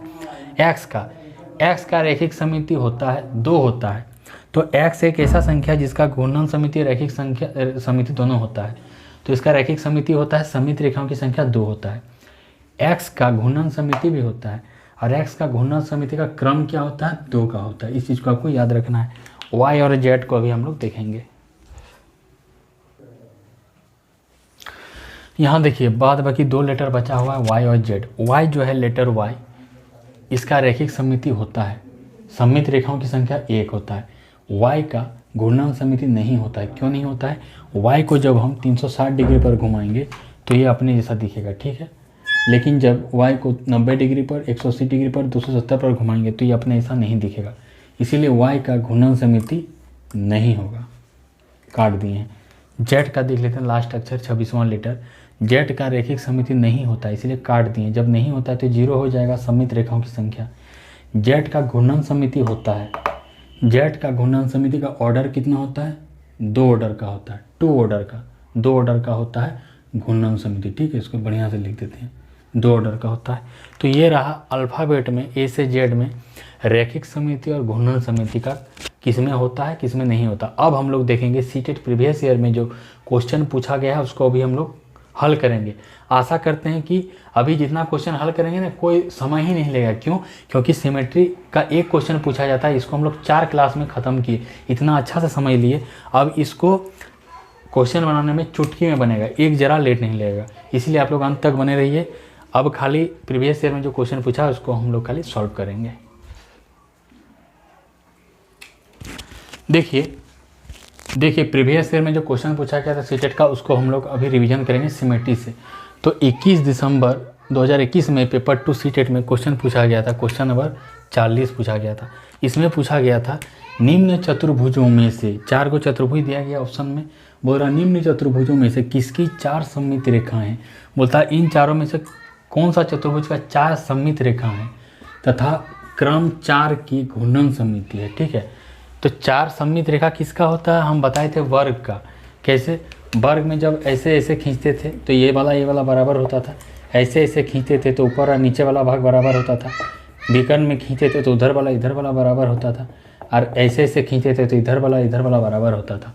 तो 4 सममित रेखा हो गया इसका, 4 सममित रेखा किसका? वर्ग का हो गया, ये वर्ग है, वर्ग का हो गया। और 4 की घूर्णन समिति, इसको जब घुमाते हैं ना, इसको जब घुमाते हैं तो 4 इसका 4 ऑर्डर का, ऑर्डर 4 मतलब 4 बार घुमाएंगे तो चारों बार इसी तरह दिखेगा वर्ग की तरह। तो इसका कोटि भी 4 हो गया। तो 4 सममित रेखा भी हो गया, 4 की घूर्णन समिति भी है, तो वो क्या हो जाएगा? वर्ग हो जाएगा। हम पढ़ा है उसको, आप यहाँ पर चेक करके देख सकते हैं। तो कितना आसान प्रश्न है, आप इसको यहाँ देख सकते हैं। नेक्स्ट प्रश्न देखेंगे। देखिए दूसरा क्वेश्चन देखते हैं। 30 दिसंबर 2021 में पेपर 2 सीटेट में पूछा था क्वेश्चन नंबर 39। आप क्वेश्चन बैंक से मिला के चेक कर सकते हैं। क्वेश्चन में बोला गया था किसी भी त्रिभुज के लिए, कोई भी त्रिभुज के लिए सममित रेखाओं की संभावित अधिकतम संख्या क्या है। सममित रेखाओं की संख्या यहाँ पर बोल रहा है, मतलब ये सिमेट्री का पहला प्रकार का बात कर रहा है। किसका बात कर रहा है? लाइन सिमेट्री का, लाइन सिमेट्री का, ठीक है। लाइन सिमेट्री मतलब रैखिक समिति का, रैखिक समिति का, यही समिति का बात कर रहा है। कैसे समझे? यहाँ पर सममित रेखाओं की संख्या बता रहा है, तो सममित रेखा किस में मिलता है? इसमें मिलता है, रैखिक समिति में ही मिलता है। और घूर्णन समिति में, घूर्णन समिति कैसे समझेंगे जो होगा? अगर कोटि या ऑर्डर का बात करेगा तो समझ जाएंगे घूर्णन समिति का बात कर रहा है। लेकिन यहाँ पर सममित रेखा की बात कर रहा है, सममित रेखा की बात कर रहा है, तो हम लोग आराम से समझ जाएंगे जो लीनियर सिमेट्री या लाइन सिमेट्री का बात कर रहा है, रैखिक समिति का बात कर रहा है। तो बोल रहा है किसी भी त्रिभुज के लिए अधिकतम सममित रेखाओं की अधिकतम संख्या क्या होगा। तो मान लीजिए कोई त्रिभुज यहाँ पर समबाहु त्रिभुज जैसे ले लिए, इसका नाम क्या है? समबाहु त्रिभुज, मतलब प्रत्येक भुजा इसका बराबर। समबाहु त्रिभुज ले लिए, प्रत्येक भुजा बराबर है, प्रत्येक कोण 60 डिग्री है। तो इसमें हम लोग कैसे खींचते थे? यहाँ ऐसे खींचते थे तो ये वाला भाग बराबर होता था, ऐसे खींचते थे तो ऊपर और नीचे का भाग बराबर होता था, ऐसे लाइन खींचते थे तो ऊपर और नीचे का भाग बराबर होता था। तो समबाहु त्रिभुज में 3 को अधिक से अधिक सिमेट्री लाइन, इसको L1 नाम दे दिए, इसको L2 नाम दे दिए और इसको L3 नाम दिए। कितना टोटल मिला? सममिति रेखा डॉट डॉट रेखा सब कितना मिला, टोटल 3 मिला, एक इधर मिला, एक इधर मिला, एक इधर मिला। तो पूछ रहा है किसी त्रिभुज के लिए सममित रेखाओं की संभावित अधिकतम संख्या क्या है। ऑप्शन देखिए, 1 ये नहीं होगा, 6 ये नहीं होगा, 6 से अधिक नहीं होगा, 3 होगा। ठीक है, यहाँ 3 मिला तो 3 हो जाएगा इसका आंसर। देख सकते हैं कितना ईजी प्रश्न पूछा जाता है।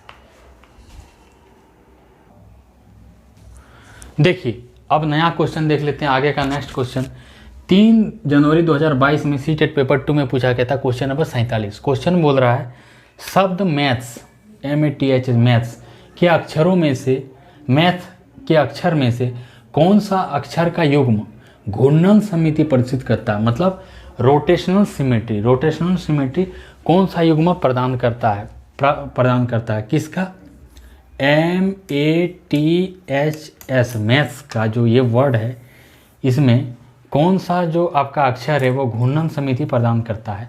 मतलब कौन सा अक्षर को अगर हम घुमाएंगे तो वो घूर्णन समिति होगा। तो हम इसके पहले आपको पढ़ाए घूर्णन समिति में, घूर्णन समिति में बताए हम इंग्लिश का जो अल्फ़ाबेट होता है उसमें घूर्णन समिति ये सब प्रदर्शित करता है। कौन, H प्रदान करता है, I करता है, O करता है, S करता है, X करता है, N करता है, Z होता है। मतलब टोटल 7 लेटर करता है। ठीक है, तो यहाँ पर पहला ऑप्शन में A और S है, S तो करता है, यहाँ पूछ रहा है कौन सा युग्म, मतलब दोनों करना चाहिए।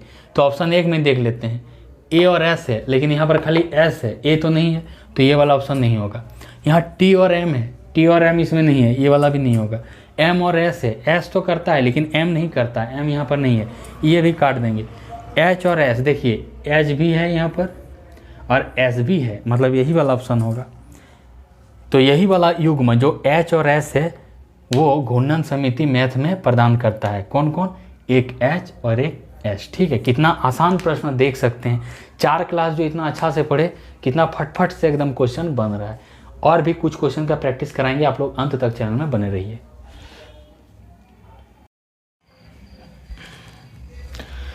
देखिए हम लोग सिमेट्री में जो सीटेट में प्रीवियस ईयर में क्वेश्चन आया था उसको हम लोग रिवीजन कर रहे थे। तो अब 6/1/2022 में पेपर 2 में क्वेश्चन आया था 41 नंबर क्वेश्चन। यही क्वेश्चन फिर पूछा था 8/1/2022 में, क्वेश्चन नंबर 44। ठीक है, तो इस क्वेश्चन को देखेंगे। 6 जनवरी 2022 को ही पूछा था, 8 जनवरी 2022 को भी यही क्वेश्चन पूछा था। बहुत ही इंपॉर्टेंट प्रश्न है। ठीक है, इंपॉर्टेंट और कन्फ्यूजिंग करने वाला क्वेश्चन है। कह रहा है निम्न में से, मतलब ये 4 को ऑप्शन दिया है, इसमें से किस आकृति में, इनमें ये जो 5 को ऑप्शन है, कौन सा ऑप्शन में या कौन सा आकृति में रैखिक सममिति तो है, लाइन सिमेट्री तो है, परंतु घूर्णन समिति नहीं है। नहीं है, इस चीज़ को ध्यान दीजिएगा। नहीं, यहाँ पर क्वेश्चन में नहीं है, इस चीज़ पर फोकस करना है। नहीं पूछ रहा है, मतलब ये 4 को ऑप्शन दिया है, 4 को यहाँ पर चतुर्भुज का नाम दिया गया है। बोल रहा है इस चारों चतुर्भुज में रैखिक सममिति तो है, मतलब लाइन सिमेट्री तो है, डॉट जो देते थे, लेकिन बोलता है घूर्णन समिति, रोटेशनल समिति, जो घुमाते थे वो वाला समिति इसमें नहीं है। तो कौन सा ऐसा आकृति है, तो देखिए समांतर चतुर्भुज में रैखिक सममिति भी होता है और आपका लाइन सिमेट्री भी होता है। ठीक है, उसी तरह आयत में भी रैखिक सममिति होता है और घूर्णन समिति भी होता है। समांतर चतुर्भुज में भी रैखिक सममिति भी होता है और घूर्णन समिति भी होता है। आयत में भी रैखिक सममिति होता है और घूर्णन समिति होता है। समचतुर्भुज में रैखिक सममिति होता है और घूर्णन समिति होता है। समबाहु त्रिभुज में भी रैखिक सममिति होता है और घूर्णन समिति होता है। पतंग में भी रैखिक सममिति होता है। ठीक है, पतंग में एक रैखिक सममिति होता है, ऐसे खींच देंगे तो ये वाला हिस्सा बराबर हो जाता है। लेकिन पतंग में घूर्णन समिति नहीं होता है। क्यों नहीं होता, अभी हम लोग यहाँ पर एक्सप्लेन कर लेते हैं। जैसे 2 उदाहरण लेके इसको समझते हैं। आयत जो दिया है, आयत में भी रैखिक सममिति होता है और घूर्णन समिति आयत में भी होता है, लेकिन पतंग में नहीं होता। देखिए आयत को लिए, ये मान लीजिए आयत का ओरिजिनल चित्र है। ठीक है, ये ओरिजिनल चित्र है आयत का। इसको यहाँ पर 90 डिग्री पर घुमाते हैं तो इस तरह हो गया। ये डॉट दिए हैं समझाने के लिए। ये अब किधर आ गया, यहाँ आ गया। ये इस तरह खड़ा था आयत, खड़ा आयत ले लिए। ठीक है, 90 पर घुमाए तो ये वाला बिंदी ऐसे हो जाएगा, लेट जाएगा। खड़ा है, इसको लेटा दिए, पी यहाँ आ गया। फिर इसको 90 डिग्री पर घुमाएं, फिर इसको कितना में घुमाएं, 90 डिग्री पर घुमाएं, तो ये जो पी है अब नीचे आ जाएगा, तो नीचे आ गया। मतलब ये जो ऐसे था, क्षैतिज में था, ये अब ऊर्ध्वाधर हो गया, लंबाई में हो गया। अब फिर इसको 90 में घुमाएंगे तो ये खड़ा है, फिर सूझ जाएगा। यहाँ फिर सुध गया, ये जो P यहाँ आ गया, P यहाँ आ गया, फिर ये जो इसको 90 पर घुमाएंगे तो ये P अब उधर आ जाएगा, यहाँ आ गया P। तो आप हम यहाँ देख सकते हैं इस आयत को अगर घुमा रहे हैं तो 4 बार घुमा रहे हैं 90 डिग्री कोण पर, तो 4 बार घूम रहा है, 4 आकृति मिला, जिसमें से ये वाला आकृति और ये वाला आकृति मतलब 1 और 3 नहीं मिला, इससे 1 और 3 नहीं मिला, 2 वाला आकृति और 4 वाला आकृति इस आकृति से मूल आकृति से मिला। तो हम कहते हैं आयत में घूर्णन समिति 2 है। क्यों? क्योंकि ये यहाँ पर एक बार इसके बराबर हुआ और एक बार इस कंडीशन में इसके बराबर हुआ, ठीक है। लेकिन पतंग को देख लेते हैं, पतंग में ऐसा नहीं होता, पतंग को ऐसे घुमाते हैं हम लोग, ये पतंग का ओरिजिनल चित्र है, इसको जैसे घुमा रहे हैं, P ऐसे खाली संकेत के लिए दे दीजिए, P कहाँ कहाँ जाएगा, 90 पर घुमाए, इसको 90 डिग्री पर घुमाए, तो ये जो पतंग इस तरह खड़ा है ऐसे हो जाएगा, ऐसे हो जाएगा, तो ऐसे कर दिए हैं, P यहाँ आ गया, P यहाँ था, यहाँ आ गया।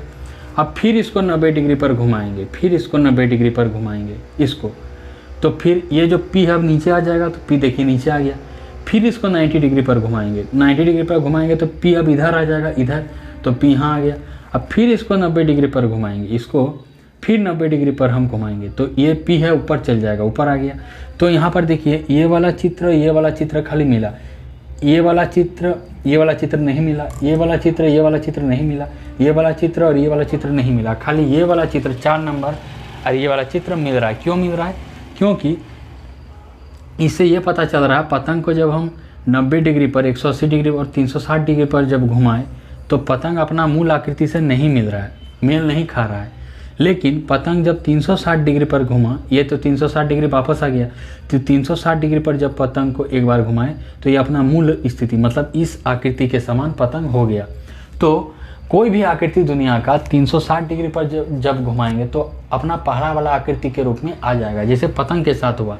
लेकिन पतंग को जब 90 पर घुमाए तो इसके जैसा नहीं हुआ, 180 पर जब घुमाए तो भी इसके जैसा नहीं हुआ, 300 उसके बाद जब इसको 270 पर घुमाए, 270 डिग्री पर घुमाए तो भी पतंग इस तरह नहीं मिला, खाली 360 डिग्री पर पतंग इस तरह मिला। तो ये तो एक जनरल रूप हो गया, दुनिया में कोई भी आकृति 360 डिग्री पर खुद अपने जैसा दिखता है। लेकिन इसमें अगर पतंग 90 डिग्री, 180 डिग्री, 270 डिग्री में अगर इस तरह दिखता तो हम पतंग में कहते हैं जो घूर्णन समिति है। लेकिन यहाँ पर खाली 360 में हो रहा है, जो कि जनरल नियम है, कोई भी आकृति होता है, इसीलिए हम कहेंगे पतंग में घूर्णन समिति नहीं होता है, ठीक है। लेकिन आयत में देखिए यहाँ पर फिगर मिल रहा है, यहाँ पर 2 बार मिल रहा है, तो आयत में घूर्णन समिति है। लेकिन पतंग आयत में 180 डिग्री पर हो रहा है, 360 डिग्री पर हो रहा है, एक बार यहाँ हो रहा है, एक बार यहाँ हो रहा है, अपने जैसा आकृति मिल रहा है। लेकिन पतंग में खाली 360 पर मिल रहा है, मतलब एक बार हो रहा है, इसीलिए पतंग में बोलेंगे घूर्णन समिति नहीं है। तो यहाँ पूछ रहा था निम्न में से किस आकृति में रैखिक समिति है, तो पतंग में भी रैखिक समिति होता है, तो इन सभी में रैखिक समिति होता है। लेकिन पतंग में खाली घूर्णन समिति नहीं होता है, इस चीज़ को आपको याद रखना, घूर्णन समिति पतंग में नहीं होता है। यहाँ लिख लेते हैं घूर्णन सममिति पतंग में नहीं होता है, ठीक है, नहीं होता है। तो इसीलिए ये आयत नहीं होगा, सॉरी, ये पतंग, ये क्या हो जाएगा, पतंग।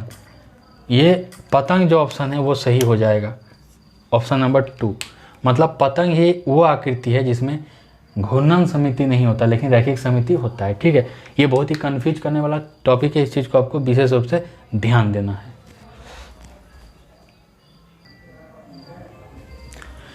देखिए उसके बाद एक क्वेश्चन और देखेंगे, अभी हम सब इंपॉर्टेंट क्वेश्चन है, देख रहे हैं जितना पढ़ा है सब प्रीवियस ईयर में वही क्वेश्चन सब पूछा है। 12 जनवरी 2022 सीटेट पेपर 2 में क्वेश्चन नंबर 43 पूछा था। क्वेश्चन में जाके इसको चेक कर सकते हैं। क्वेश्चन में बोल रहा है निम्न में से, ये 4 ऑप्शन दिया गया, इस ऑप्शन में से किस अक्षर में, 4 गो ऑप्शन में अक्षर दिया गया है, इंग्लिश अल्फ़ाबेट का लेटर दिया गया है, और बोल रहा है कौन सा अक्षर में, मतलब कौन सा लेटर में घूर्णन समिति है, मतलब इस लेटर में कौन सा लेटर में घूर्णन समिति है किंतु लेकिन रैखिक समिति नहीं है, रैखिक समिति नहीं है। बोल रहा है कौन सा ऐसा आकृति में घूर्णन समिति है लेकिन रैखिक समिति नहीं है। तो इंग्लिश का अल्फ़ाबेट टोटल 7 लेटर होता है जिसमें घूर्णन समिति होता है, ठीक है। और वो लेटर क्या है, ये सब है, इंग्लिश अल्फ़ाबेट में टोटल कितना होता है, 7 लेटर होता है, 7 लेटर्स होता है, जिसमें क्या होता है, घूर्णन समिति होता है। 7 लेटर में घूर्णन समिति होता है, और जो कि ये सब है, ये सब है, ठीक है, ये सब है, क्या है, H है, N है, I है, O है, S है, X है और Z है। तो बोल रहा है इस अक्षर में, 4 गो अक्षर में कौन सा अक्षर में घूर्णन समिति है किंतु रैखिक समिति नहीं है। तो घूर्णन समिति तो ये सब होता है, ठीक है। तो M तो यहाँ नहीं है, तो ये वाला तो ऑप्शन होगा नहीं, बचा N, O और X। तो यहाँ N है, O है और X है। अब इसमें हमको ये चेक करना है जो इस तीनों में से घूर्णन समिति तो यह है तीनों में, क्योंकि घूर्णन समिति 7 ही अक्षर में होता है। तो 7 अक्षर में होता है जिसमें N, O और X है, ठीक है, N, O और X है। अब इसमें भी ये चेक करना है कि इन तीनों में जिसमें घूर्णन समिति है, इसमें कौन सा ऐसा अक्षर है जिसमें रैखिक समिति नहीं है, रैखिक समिति नहीं है। तो इन 7 अक्षर में सब में घूर्णन समिति होता है, लेकिन H जो है इसमें रैखिक समिति भी होता है, H में घूर्णन समिति भी होता है, रैखिक समिति भी होता है। I में भी रैखिक समिति होता है और घूर्णन समिति भी होता है। O में भी रैखिक समिति होता है और घूर्णन समिति होता है, ठीक है। तो यहाँ देखिए N, O और X, तो इसमें बोल रहा है रैखिक समिति नहीं होगा लेकिन घूर्णन समिति होगा। तो O में देखिए रैखिक समिति भी हो रहा है और घूर्णन समिति भी है। तो ये वाला तो ऑप्शन होगा नहीं, क्यों, क्योंकि यहाँ खाली घूर्णन समिति पूछा है, रैखिक समिति नहीं पूछा है। बोल रहा है रैखिक समिति होना चाहिए लेकिन रैखिक समिति नहीं होना चाहिए, लेकिन घूर्णन समिति होना चाहिए। O में घूर्णन समिति है लेकिन रैखिक समिति भी है, इसीलिए ऑप्शन नहीं होगा। X देखते हैं, X क्या है, X घूर्णन समिति है लेकिन रैखिक समिति भी है, तो X भी नहीं हुआ। क्यों, क्योंकि X में घूर्णन समिति भी है और रैखिक समिति भी है। बचा क्या, ये N देख लेते हैं, N में क्या है देख लेते हैं, हाँ N ही होगा। क्यों, क्योंकि N में खाली घूर्णन समिति है, इसमें रैखिक समिति नहीं है। तो N ही वो ऑप्शन होगा जो आंसर होगा। क्यों, क्योंकि N ही एक ऐसा लेटर है जिसमें घूर्णन समिति है और रैखिक समिति नहीं है। तो देख रहे हैं आप किस तरह लॉजिक से पूछा जाता है, जितना पढ़ा है उसी के भीतर से सब पूछा है। 4 क्लास जो पढ़ा है, एक क्वेश्चन आपका फिक्स है। आगे 1-2 और क्वेश्चन बताएंगे, आप लोग चैनल में बने रहिए। देखिए एक क्वेश्चन है, बहुत इंपॉर्टेंट क्वेश्चन है, 21 जनवरी 2022 को पूछा गया था सीटेट पेपर 2 में। बोल रहा निम्न में से कौन सा कथन सत्य नहीं है। इसमें 4 कथन दिया है, कौन सा कथन सत्य नहीं है, मतलब गलत कथन को चुनना है। तो कह रहा है एक समकोण त्रिभुज में अधिकतम एक सममित रेखा हो सकती है। चूंकि एक समकोण त्रिभुज नहीं होगा, यहाँ होना चाहिए था एक समद्विबाहु समकोण त्रिभुज, मतलब ऐसा समकोण त्रिभुज जिसकी 2 भुजाएं आपस में बराबर है, ठीक है। तब क्या होगा, ये भुजा आपस में बराबर है तो ऐसे बीच में खींच देंगे तो इधर वाला हिस्सा बराबर हो जाएगा। तो ये सही है, एक समकोण त्रिभुज में अधिकतम एक सममित रेखा हो सकती है, बात सही है। दूसरा क्या है, एक समांतर चतुर्भुज के कोई सममित रेखा नहीं होती, ये वाला भी सही है। कैसे, ये समांतर चतुर्भुज है। समांतर चतुर्भुज किसे कहते हैं, तो समांतर चतुर्भुज का सम्मुख भुजा बराबर एवं समांतर होती है। तो AB की सम्मुख भुजा CD है, तो AB समांतर CD होगा, AB बराबर CD होगा। तो AB समांतर CD है, AB बराबर CD है। AD का सम्मुख भुजा BC है, तो AD समांतर BC होगा, AD बराबर BC होगा। AD समांतर BC, AD बराबर BC, बिल्कुल सही है। कोई सममित रेखा नहीं होता। क्यों, अगर हम किसी भी तरह अगर सममित रेखा खींचेंगे तो आपस में बराबर नहीं होगा।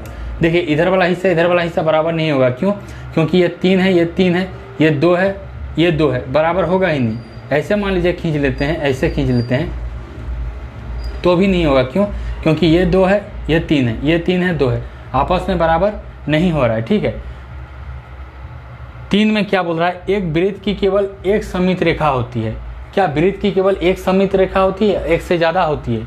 एक वृत्त है, इसकी ऐसे भी हो सकता है, ऐसे भी हो सकता है, ऐसे भी हो सकता है, ऐसे भी हो सकता है, किसी भी तरह दे सकते हैं। तो ये क्या है, केवल बोला है, तो ये गलत हो गया, ठीक है। हमको गलत चीज़ पूछना था तो गलत हो गया, मतलब यही आंसर है। एक समचतुर्भुज अपने विकर्ण के परितः सममित होता है, यह भी सही है। ये एक समचतुर्भुज है, समचतुर्भुज का मतलब चारों भुजा बराबर, तो इसके विकर्ण के यहाँ सममित रेखा खींच दिए तो ये वाला हिस्सा 1 मान लिया, ये वाला 2, तो 1 बराबर 2 होगा। मतलब एक समचतुर्भुज अपने विकर्णों के परितः सममित होता है, ये वाला भी क्या है, सही है। तो आप देख सकते हैं बहुत सारा प्रश्न बताए, सम्मति से संबंधित और बहु सम्मति को 4 क्लास में ख़त्म किए। आप देख सकते हैं कितना डिटेल में बताए हैं। इसका आंसर क्या हो जाएगा, ये वाला आंसर हो जाएगा, क्योंकि यही गलत कथन है। ठीक है, ये वाला आंसर हो जाएगा इसका। ये गलत कथन पूछ रहा था तो ये वाला आंसर 3 नंबर हो जाएगा। तो आप देख सकते हैं कितना अच्छा से पढ़ा है, डिटेल में पढ़ा है। आज सिमेट्री का क्लास 4 था और अंतिम क्लास था। ठीक है, तो ये रहा आपका क्लास। अगर ये क्लास आपको अच्छा लगा तो वीडियो को लाइक कीजिएगा, वीडियो को शेयर कीजिएगा, वीडियो में कमेंट कीजिएगा और इस चैनल को सब्सक्राइब कर लीजिएगा ताकि इस तरह का वीडियो आपको मिलता रहे और सीटेट पेपर 2 का तैयारियाँ बढ़िया से कर सकें।